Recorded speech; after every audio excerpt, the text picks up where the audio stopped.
Soyez les bienvenus dans les Oui, c'est possible. Aujourd'hui, j'ai le bonheur d'accueillir Anne Bianchi.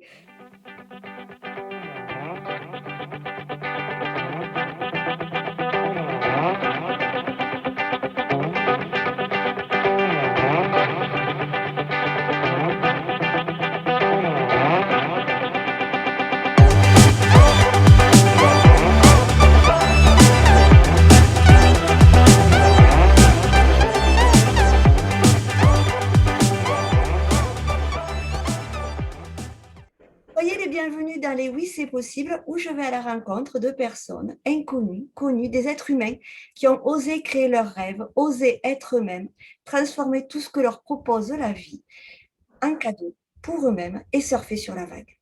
Avant de vous faire découvrir ma délicieuse invitée, Céline Boiteux, femme de soins, coach, ma contribution dans ce monde est de vous accompagner à vivre la santé de votre vie, être votre priorité pour enfin vivre la vie qui vous est destinée, surfer sur la vague de votre existence, oser être vous-même par amour de vous.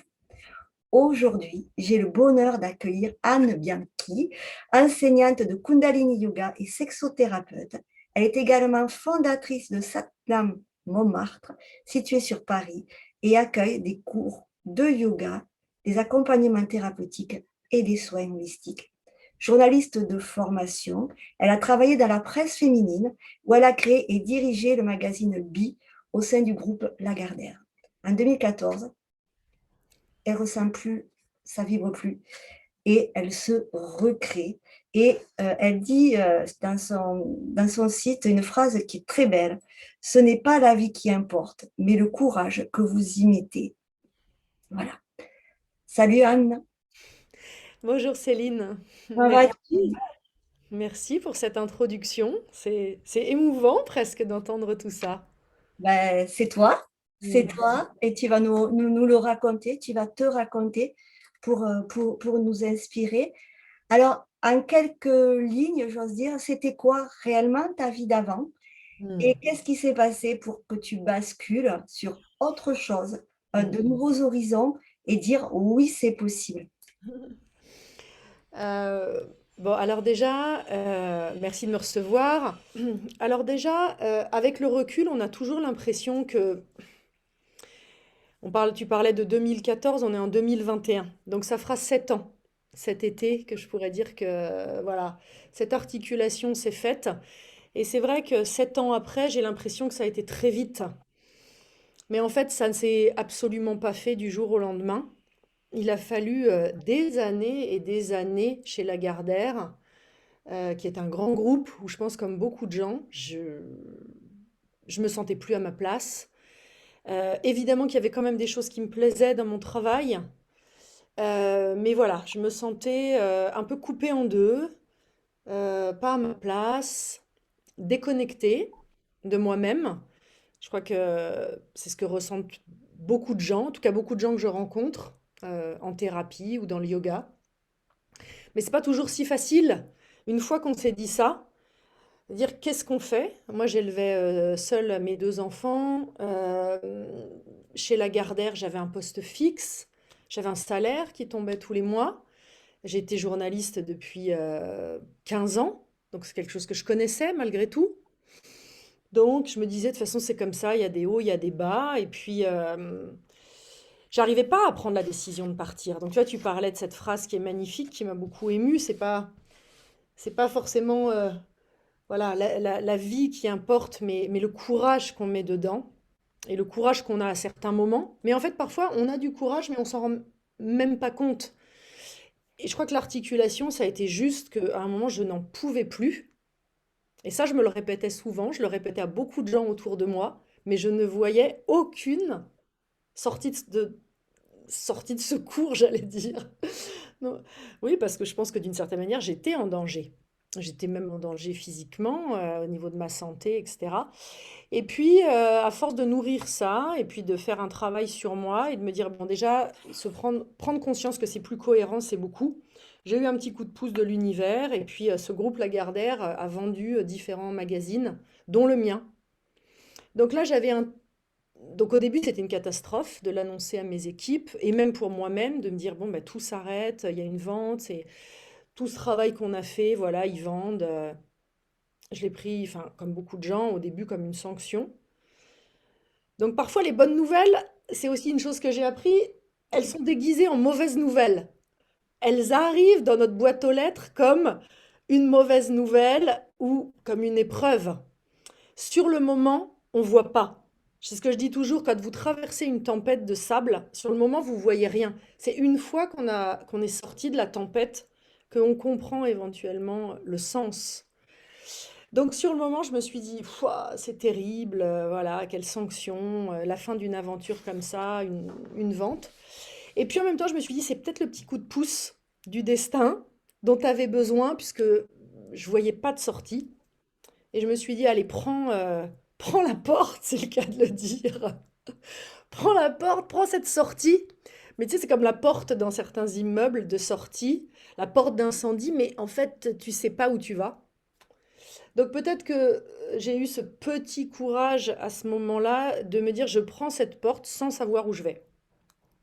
Mais je l'ai prise. Je l'ai prise en me disant, on verra bien. Et donc, quand ça a été stop au niveau de ton activité professionnelle que tu exerçais avant, Mhm. comment là, tu t'es dit, est-ce que, parce que tu n'avais plus tu savais plus ce que tu allais faire, Non, et je ne savais pas ce que j'allais faire.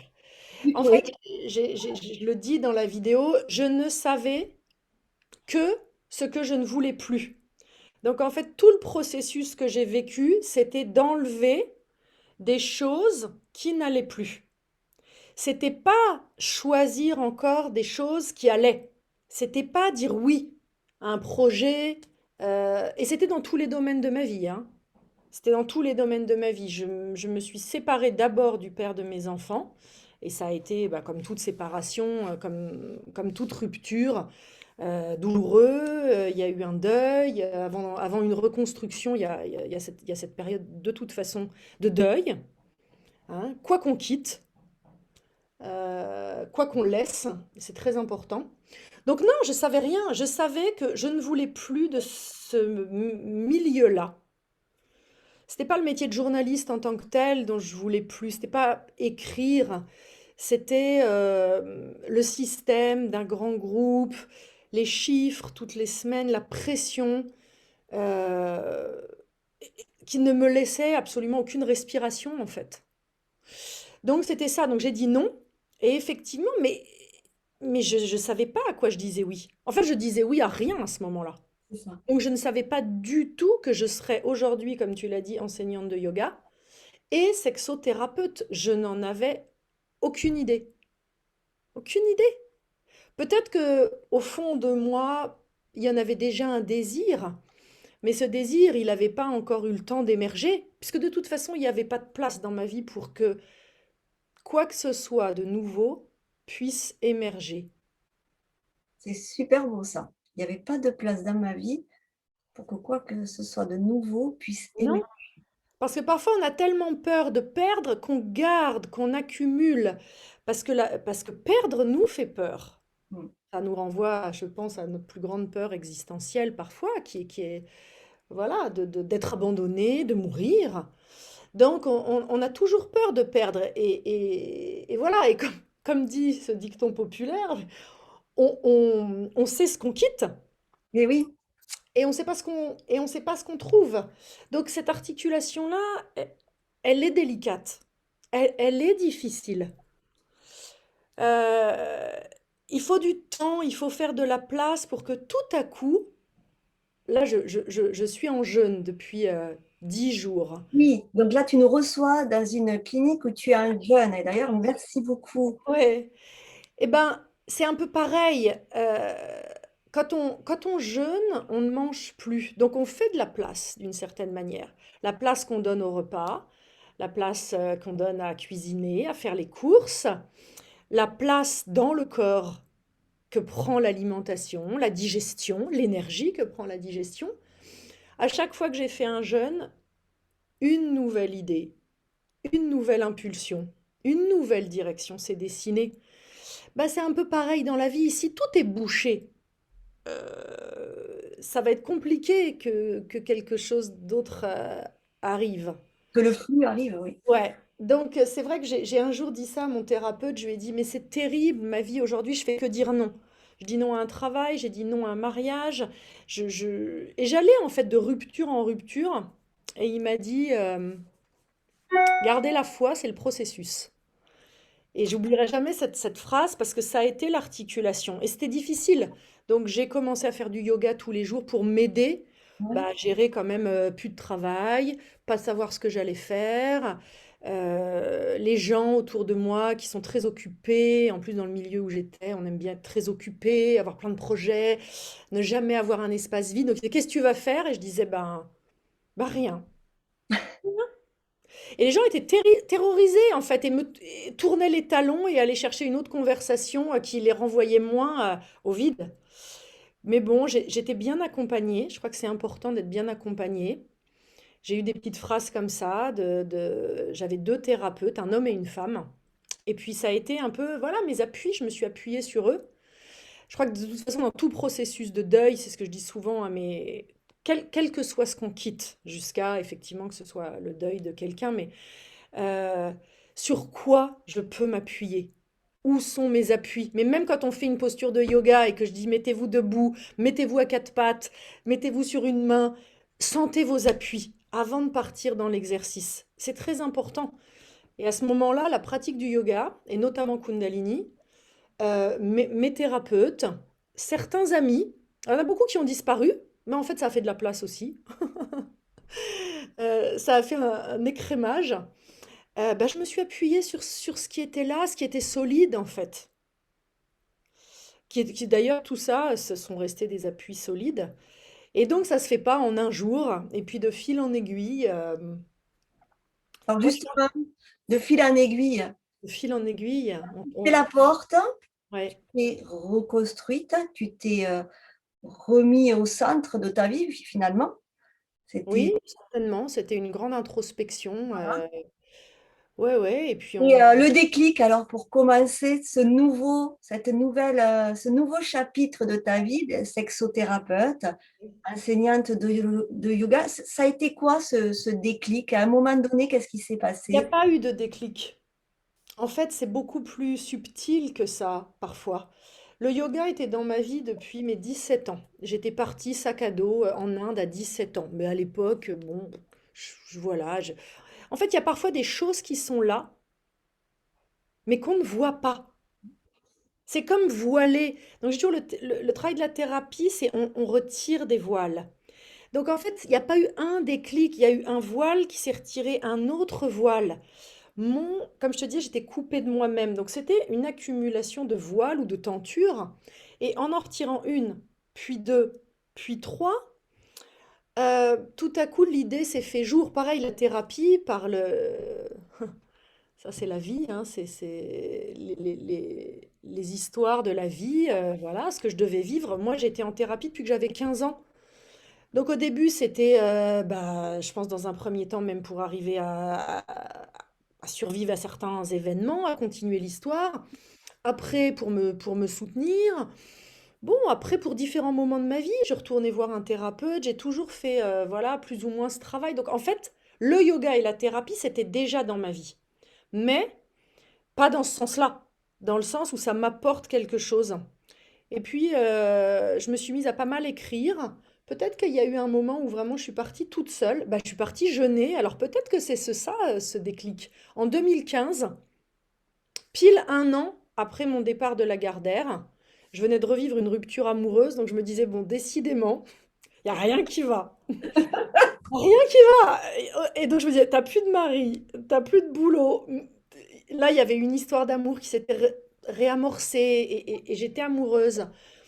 Et, et, et paf, encore une fois, ça marche pas. Je fais une fausse couche. Enfin, tout était. Je me disais. Et là, je suis partie jeûner. Et je me disais, pars. Mais là, pars pour de bon. Coupe tout. Coupe tout. Faut vraiment descendre dans le puits, quoi. Faut vraiment aller, voilà, regarder ce qui fait qu'il y a une dissonance. Alors peut-être que c'était ça en 2015, donc c'était il y a 6 ans, mon premier jeûne avec beaucoup de rêves, beaucoup de choses. parce que c'est au même moment qu'effectivement, non, j'ai repris mes études de psy en 2015, donc c'était peut-être avant. Bon, bref, je sais plus. Non, mais c'est pas grave, c'est juste pour savoir un petit peu comment ça s'est mis un peu en place, tu vois, pour... Ouais. Non, un jour, j'ai dit à mon thérapeute que voilà, qui était ce soutien, je lui ai dit, je m'étais remise à étudier Jung. Je faisais partie d'un groupe d'études, tout le monde était psychanalyste, je comprenais rien à ce qu'il disait, le jargon, je me sentais tellement bête. Moi, j'avais des questions, bah, pas de psy, quoi. Et en même temps, je me disais, c'est pas grave, ose. Et puis, à un moment, j'ai dit à mon thérapeute, en fait, je crois que j'ai tellement reçu de la part de tous ces thérapeutes que j'ai pu rencontrer, enfin j'en ai rencontré aussi des pas bons, hein.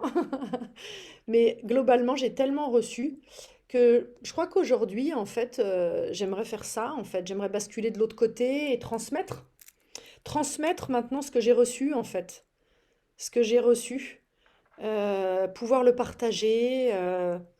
Et j'avais très peur de lui dire ça parce que je me sentais encore très illégitime et je me disais, il va me dire, mais pour qui vous vous prenez? On ne reprend pas des études de psy à... C'était il y a 6 ans, donc j'avais 42 ans. Oui, Donc à 42 ans, ça me paraissait l'Himalaya. Bon, bah, je lui ai dit et il m'a dit, mais c'est formidable, c'est formidable, c'est formidable. Et je lui ai dit, mais comment faire, par où commencer, où je vais aller faire mes études? Les questions que je reçois beaucoup aujourd'hui. Quelle oui. formation t'as fait? Mais moi, en bonne journaliste, j'ai enquêté pendant 8 mois, 8 mois, t'as mis? 8 mois? 6, 8 mois à trouver vraiment mon école, ouais. Ouais. J'ai fait une école qui était savoir psy, qui était super, avec tout un cursus jungien, donc d'études de Jung, la symbolique, tout ça. Euh, Là-bas, j'ai eu une prof géniale qui était aussi astrologue. Et elle dirige, elle enseigne Jung à l'université Sigmund Freud et dans cette école où je prenais des cours. Et elle nous parle de l'astrologie, elle nous parle de Jung, de la symbolique, de la mythologie. Je me dis, c'était une ancienne danseuse classique, donc elle aussi, elle avait fait une reconversion. Et je me dis, cette femme, elle est super. Et après le cours, je lui dis, oui, vous êtes aussi astrologue. Moi, je suis dans une période de ma vie où tout est flou.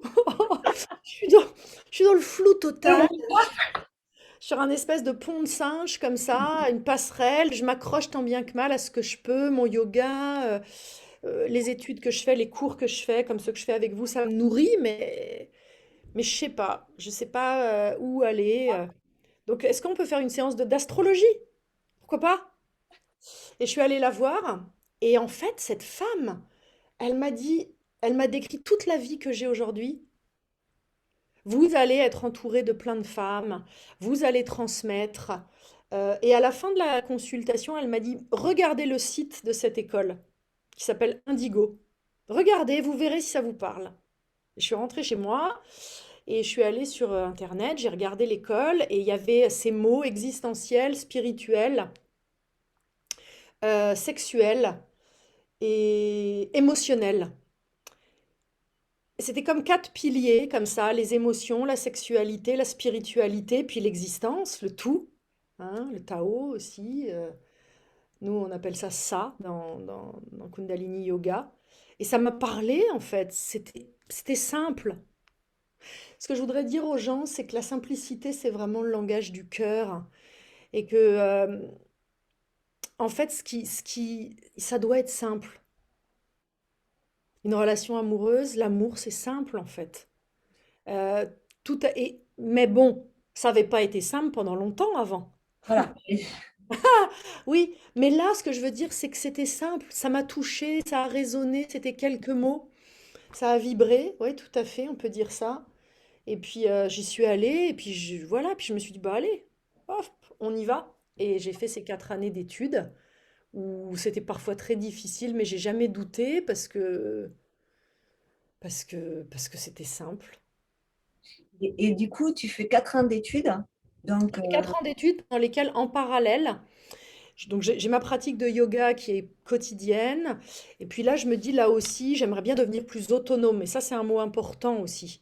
Parce que malgré tout, je dirigeais un magazine, etc. Mais je n'étais pas une femme autonome. Je n'étais pas une femme autonome. Je n'étais pas une femme autosuffisante. J'étais pas, d'une certaine manière, responsable. je pense que j'étais encore très immature. J'étais encore une petite fille sur beaucoup, beaucoup de plans, amoureux, même professionnels d'une certaine manière. Je donnais, j'avais un mentor, je faisais bien mes devoirs, je donnais à tout le monde satisfaction. Et à mon détriment. Et voilà, et en même temps, du coup, je me suis dit, je vais plus loin dans une idée d'autonomie dans ma pratique de yoga. Et j'ai commencé aussi à me former au yoga à ce moment-là. Donc, tu vois, entre la fin de la Gardère, le début vraiment des études, des formations, il se passe un an quand même Ouais, il y a un an de, voilà, c'est pas de, beaucoup. de recherche, mais finalement, qui n'auraient pas du tout été inutiles. Évidemment, dans l'impression qu'il ne se passe rien, parce que rien de concret, aucune action. Ça m'a permis de contacter mon féminin, Mm, l'être, ne pas faire. Voilà, être avec moi-même, avec tout l'inconfort c'est ça. que ça peut vouloir dire quand on est habitué à remplir, remplir, remplir, remplir. Et là, je vidais, je vidais, je vidais. Mes armoires, enfin, je vidais tout, l'agenda, les armoires, les placards, tout. Ouais. Et du coup, là, quand tes études, Mhm. et à un moment donné, tu as créé Ouais, ce beau lieu. ouais. euh, En 2019. Donc, tu vois, il se passe 4 ans. Il se passe 4 ans. Avant la fin de mes études, tu sais, j'ai fait une école, donc j'ai pas fait la fac. Donc on est toujours en practicum, donc on fait beaucoup mhm, d'exercices. Puis j'étais déjà à la fin, hein, j'étais presque à la fin. Et pareil dans le yoga, on fait nos formations, bien sûr on les accomplit, on les termine. Mais à un moment, nos profs nous disent aussi ça. Enfin moi en tout cas, j'ai été encouragée à pratiquer. Et mes profs m'ont dit, c'est nos patients qui font de nous un thérapeute. mhm. On est à l'école, on s'entraîne avec des profs, avec des co-étudiants, mais finalement, c'est quand on va être face à l'autre, au patient. Mais c'est pour ça que j'ai trouvé que l'école, c'était vraiment un très très bon enseignement, parce que c'était un enseignement pratique. Moi, j'avais fait une agrégation à la fac plus jeune, donc j'avais un enseignement très universitaire, qui était très théorique, mais Mhm. pas pratique. Donc, j'avais mes outils, j'avais ma petite caisse à outils. Mes outils ils étaient neufs, mais j'avais ma petite caisse à outils. Tu vois, après tes outils, ils ont de l'expérience, mais au début, ils sont neufs. Et puis, bah, au début, j'ai commencé chez moi, hein, dans mon salon, hein. J'avais pas les moyens d'avoir un lieu, ni un cabinet, ni une salle de yoga. Donc, j'ai dit, bah, tu commences chez toi, puis tu verras bien. Et déjà au début, j'ai commencé parce qu'une fille qui m'avait rencontrée dans une retraite, une femme que j'admirais beaucoup en plus et puis qui m'impressionnait un peu, a su que j'avais fini mes formations. Elle m'a dit, tu veux bien me donner des cours privés? Et j'étais un peu impressionnée, mais c'était un peu comme voilà l'univers qui frappe à ta porte et qui dit, hé, ça y est, tu peux sauter. Vas-y. Elle était un peu ce parachute finalement. Et j'avais super peur. Et, et tu vois, et là, il y avait eu toutes ces années, là, je me suis dit, bah, de toute façon, vas-y, hein. Faut bien commencer un jour, lance-toi. C'est ça. Lance-toi. Donc ça a été ma première élève et j'allais chez elle le mardi matin, je me souviens, à 8h30. Et ça s'est un peu passé. Et après, bah, du coup, j'avais elle. Après, un autre couple m'a demandé, tu veux pas nous faire des cours? Donc j'allais chez eux le lundi matin. Et ça a été comme ça pendant longtemps. J'avais 3 élèves. Donc voilà, je démarrais, c'est tout petit. Et puis après, c'est mon ex-mari qui m'a dit, mais écoute, je vois qu'il y a quand même beaucoup de gens qui te demandent des cours comme ça dans les dîners ou qui s'intéressent à ce que tu fais. Pourquoi tu fais pas chez toi un petit cours, ce salon où tu vas jamais, tu regardes jamais la télé, t'as qu'à faire un petit truc de yoga. Donc il avait tout à fait raison. Et j'ai fait comme ça. Puis des fois il y avait des matelas, puis des fois il y avait 2 chaises. Et en fait, j'ai commencé à faire mes ateliers de yoga après dans des studios. Donc ça a été step by step, petit à petit. Puis un jour, j'ai une élève qui est venue à un atelier de yoga que je faisais sur la sexualité. C'était sexualité et spiritualité. Et j'ai dit des choses, probablement. Je me rappelle plus, hein. Et, euh, et elle m'a dit, c'était super. Et elle m'a dit, tu fais des cours où? Je dis, bah, chez moi, dans mon salon, à part ça. Et elle est revenue, et puis je disais des choses, et puis un jour elle m'a dit, je sais que voilà, t'es aussi sexothérapeute. À chaque fois que tu parles, je pense à une de mes copines qui a des problèmes. Elle fait pas de yoga ni rien. J'ai dit, mais c'est pas grave. Est-ce que je peux lui donner ton contact? Et je lui ai dit, bah écoute, oui, dis-lui qu'elle m'envoie un mail. Cette jeune femme m'a envoyé un mail. J'ai reçu le mail et tout de suite, cette demande m'a parlé. Que ça a résonné. Tout sa demande liée effectivement à la sexualité, au féminin. Euh, j'ai envoyé ça à mes profs. Mon prof de l'époque est aujourd'hui mon superviseur. Je lui ai dit, voilà, je reçois cette demande. Il m'a dit, bah, de quoi, t'as envie? Je lui ai dit, bah, j'ai super envie. Il m'a dit, bah voilà, ben voilà, faut qu'on commence un jour. Et j'ai répondu à cette demande. Et cette jeune femme, ça a été ma première patiente. Voilà, dans dans ce petit salon de mon appart. Et ça, c'était en 2016. En 2016, fin... oh non, je sais pas, peut-être après. Je me souviens plus, hein. Je me souviens plus des dates. Non, mais c'est pas grave, c'est juste pour Voilà. voilà, un Et déroulé. en tout cas, ça a duré quelque temps dans cette petite configuration, un peu jusqu'au moment où les élèves venaient, mes enfants ne reconnaissaient plus leur maison, les patients venaient, et je me suis dit, bon, il va peut-être être temps de passer à autre chose, d'avoir un lieu quand même. Et encore une fois, et là j'ai été attentive de pas non plus faire que ma vie professionnelle et que ma vie active m'absorbe complètement. Quand un jour j'ai donné une tartine à une élève qui était venue après une sadhana, c'est une pratique du matin à 5 heures du matin. Donc à 7 heures, on faisait le petit déjeuner, mais mes enfants étaient levés et mon fils m'a demandé des tartines et au lieu de lui donner à lui, j'ai donné à une élève et il m'a dit, maman, c'est moi ton fils. Et je me suis dit, bon, ok, il va falloir séparer un petit peu les espaces et préserver mon espace personnel parce qu'en fait, voilà, c'est la grande problématique de ma vie, l'envahissement et les limites, savoir poser mes limites. D'accord, Voilà, que le respect, qui est la base pour moi de tout mouvement de vie. Donc à un moment que mon intimité, que mon intime, que soit respecté, ça a été le travail de ma vie. Euh, et donc là, je me suis dit, ok, faut bouger.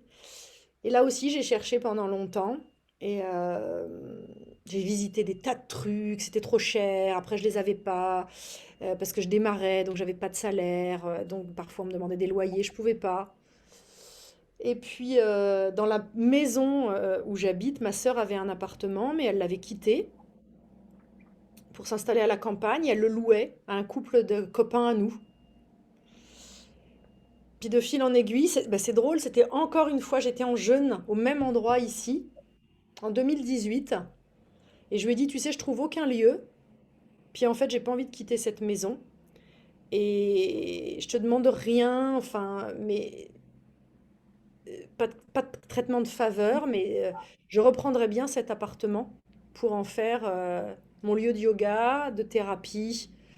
Euh, Elle me dit, mais tu sais, ils veulent pas partir, les locataires. Je dis, bah, je me doute bien. Mais elle me dit, mais c'est drôle que tu m'appelles là, parce qu'on était en juillet, et elle me dit, le bail s'arrête en septembre. Et bon, c'est aussi un moment où on réévalue les choses. Donc voilà, elle m'a dit OK, on a dit au locataire que, bah, voilà, que je connaissais bien aussi, que j'allais reprendre. Et puis j'ai construit ce qui est Satnam aujourd'hui. magnifique, qui est magnifique. On mettra tous tes liens, Ouais, voilà, et vous découvrirez. Enfin, c'est juste en plein Paris, en fait. Et on ouais, parle et ici de c'est la un lieu, province, je me dis, il y a ça en plein Paris. ouais, il y a des lieux secrets comme ça. Ouais. C'est au bout d'une impasse. Alors c'est vrai que ça ressemble pas à un studio de yoga. De toute façon, c'est pas un studio de yoga. C'est un appartement au premier étage. Il y a une salle. Et puis il y a effectivement moi qui fais mes consultations en accompagnement individuel, en sexothérapie, mais aussi en accompagnement aux personnes qui sont dans un changement de vie ou qui sont aussi dans une démarche spirituelle. Et puis, il y a une jeune femme qui travaille avec moi, qui fait des soins de... Au départ, elle faisait des soins de beauté, mais elle fait aussi du Reiki, et donc elle fait des soins de beauté, on va dire holistique, énergétique. Il y a une naturopathe qui nous a rejoints cette année.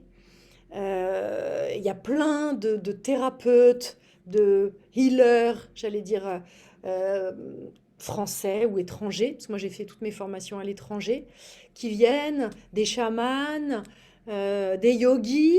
euh, donc, Allez-y, moi je dis allez-y, allez-y, parce que déjà, allez déjà visiter le site de Anne, et franchement, ça peut que donner envie d'y aller. Et du coup, ça y est, tu as monté ton mm, rêve, en fait, parce que c'est ce que tu voulais ouais, au plus profond de ton cœur. ouais, Et ouais. le regard des autres, parce que souvent, des fois, dans les interviews que je fais, souvent le regard des autres, il est plus ou moins bienveillant. Tu veux dire des proches ou des autres? Alors, proche, et puis aussi peut-être des autres, plus global. Bah, après, dans les gens voilà, dont j'étais proche, qui ont vu ce changement, certains ont été. Ça questionne toujours les gens. Voilà, donc certains se sont dit, oh là là, elle est partie dans une voie très radicale. Parce que moi, j'ai. Mais bon, enfin voilà, ça les concerne. Euh, Après que certains comprennent pas le chemin que j'ai pris, c'est le mien. Enfin, je dirais que le plus important, c'est d'être aligné avec soi-même. Et je dirais que le regard des autres, oui, c'est vrai, le regard des autres, il n'est pas toujours bienveillant. Que ce soit quand on est petit à l'école, que ce soit même dans le yoga, même dans le yoga, bah oui, mais c'est la vie. Et je crois qu'il y a aussi cette idée quand on est aligné avec soi-même, de s'entourer en conscience de gens bienveillants. Ce sont des choix aussi, voilà, qu'on fait. Euh, et puis après, je dirais qu'après les autres, le reste, ça leur appartient, ça m'appartient pas. Donc, ça fait toujours plaisir quand on me dit c'est chouette, c'est chouette ce que tu as fait, Satnam me fait du bien, ou quand il y a des gens qui me disent voilà, c'est comme une deuxième maison. Beaucoup de Oh, gens me disent ça, ouais, c'est beau. Donc je me dis, voilà, si ça peut servir à une, deux, trois, 10 personnes, bah déjà ça aurait été super. Puis moi je me lève tous les matins en étant heureuse d'y aller, en étant heureuse de faire ce que je fais.